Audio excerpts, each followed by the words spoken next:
My daughter looked me dead in the eyes 3 days after we buried my husband of 41 years and said, "You should find somewhere else to live. You're useless to me now." I want you to let that sink in for a second. 3 days. The dirt on Gerald's grave was still fresh. I hadn't even returned the casserole dishes the neighbors brought over. And my daughter, my Vivian, the girl I drove to ballet recitals and held through 2 miscarriages and flew across the country to be with when her first marriage fell apart. She was standing in the kitchen of the home I had lived in for 34 years, telling me to leave. I was 63 years old. My husband was gone, and the person I had sacrificed more for than anyone alive on this earth was looking at me like I was an inconvenience she needed to schedule around. What she didn't know, what none of them knew, was that Gerald had been very, very deliberate about his final arrangements. And the lawyer who drafted that will, he had been Gerald's closest friend since 1987. He knew exactly what kind of woman Vivian had become. And he had been waiting very patiently for her to show her true face. She showed it in record time. Let me take you back to the beginning, because you need to understand who Gerald was before you can understand what he did. Gerald Ashworth was a civil engineer from Columbus, Ohio, who built his company from a single truck and a $4,200 business loan he took out the year we got married. I was 22. He was 26. We had nothing. Our first apartment had a radiator that clanked so loud we couldn't sleep, and we thought it was the funniest thing in the world. We were happy in a way that people who have never been truly poor and truly in love at the same time will never fully understand. I worked as a dental receptionist for the first 9 years of our marriage. I handled the books for Gerald's company on weekends, on the kitchen table, after dinner, after the dishes, after Vivian was in bed. I did the invoicing, the payroll taxes, the vendor calls. Gerald always said I was the invisible engine of everything he built. He meant it. He said it publicly, often, and to anyone who would listen. By the time Vivian was in high school, Gerald's company was worth somewhere in the neighborhood of $8 million. By the time she graduated college, it was closer to 20. He sold the company 11 years ago for $31 million after taxes. And we did what sensible Midwestern people do. We invested it. We lived modestly. We gave to our church, and we watched it grow. Vivian watched it grow too, very closely. She had always been difficult. I don't say that with pleasure. There is nothing more painful than admitting that about your own child, the person you love more than your own heartbeat. But the truth is the truth. Vivian had a talent for calculating what things were worth to her, people included. Her first husband, Marcus, was a kind and steady man who adored her, and she left him the moment his tech startup failed. Just walked away. No conversation, no counseling, nothing. She called me to tell me it was over and said, "He's not going anywhere, Mom. I need someone with forward momentum." I heard something in her voice that day that frightened me. I pushed it down. Mothers do that. Her second husband, Derek, had forward momentum. He was a real estate developer in Scottsdale with a very expensive watch collection and a smile that never quite reached his eyes. I never trusted him. Gerald didn't either, though he was too gracious to say so directly. Derek and Vivian had 2 children together, and I will say this: those grandchildren, Cora and James, are the absolute light of my life, and whatever I think of their parents, those children are innocent, and I love them completely. When Gerald got his diagnosis, pancreatic cancer, stage 3, discovered almost by accident during a routine scan, he handled it the way he handled everything: calmly, deliberately. He sat across from me at the kitchen table, took my hands, and said, "Nora, I need you to trust me. I'm going to make sure you're taken care of. But I need you to let me do it my way, and I need you not to ask too many questions." I trusted him. 41 years of marriage had given me every reason to. Gerald spent the last 14 months of his life in quiet, careful conversation with his lawyer and lifelong friend, Robert Edelstein. I knew Robert well. Gerald had been the best man at Robert's first wedding. They golfed together every other Saturday for 20 years. Robert is the kind of man who remembers your coffee order and never forgets a birthday. And when he looked at me across the room at Gerald's funeral, there was something in his expression I couldn't quite name. Steadiness, maybe. Like he was holding something in place for me. Gerald died on a Tuesday in March. He was 67 years old, and he went peacefully, at home, with me beside him. I held his hand until it was cold. If you have ever sat with someone you love more than your own life as they leave this world, you know that there are no words for that. None.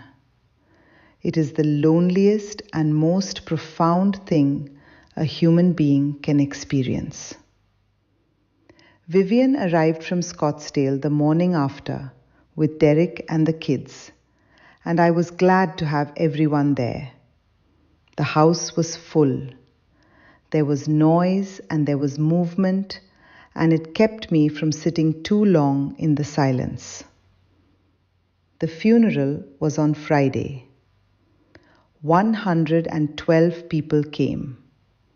Gerald was loved. And then on Sunday, 3 days after we buried him, Vivian asked Derek to take the kids to the park, and she sat down across from me in the living room with a very specific expression on her face. I know that expression now. It's the one she gets when she's already made a decision and she's just performing the conversation for appearance's sake. "Mom," she said, "Derek and I have been talking, and we think it makes the most sense for you to find your own place. This house is part of the estate now. We need to start thinking practically." I stared at her. "Vivian, your father has been gone for 72 hours. I know that, and I know this is hard. But you're 63, not 83. You're capable of taking care of yourself. We'll help you find a nice condo." A nice condo. I had been in that house since Vivian was in diapers. My fingerprints were on every wall. Gerald had built the bookshelves in the study himself with a kit he ordered from a catalogue. and they were slightly uneven, and I loved them more than any furniture I had ever owned. And you want to know what she said next? She actually said it out loud to my face. Dad's gone now, and honestly, you don't really have a role here anymore. You're kind of useless in terms of what comes next. Useless. I sat very still. I had learned over decades of dealing with Vivian at her worst that stillness was the most powerful thing I could offer in those moments. I did not cry. I did not raise my voice. I looked at my daughter, this woman I had nursed and raised and given pieces of myself I would never get back, and I said very quietly, I think you should wait until you've spoken with Robert before you make any decisions. She waved her hand like I had said something quaint and irrelevant. The estate is straightforward, Mom. Dad always said everything goes to me. Did he, though? Robert Edelstein called Vivian 3 days later to schedule the formal reading of the will. She came to his office in downtown Columbus in a cream-colored blazer, Derek beside her, already talking about renovation timelines and property assessments. I know this because Robert told me afterward, and because his paralegal, a very thorough young woman named Sandra, had taken detailed notes. I was not present for the meeting. Gerald had specifically requested that the will be read to Vivian first, alone. He knew exactly what her reaction would be, and he wanted her to have a moment to process it privately before I was involved. Robert told me she went pale somewhere around page 3. Here is what the will actually said. Gerald had, in fact, left Vivian a substantial inheritance. $11 million in a structured trust, with distributions tied to specific conditions. The conditions were not cruel. They were Gerald. Fair, clear, and deeply considered.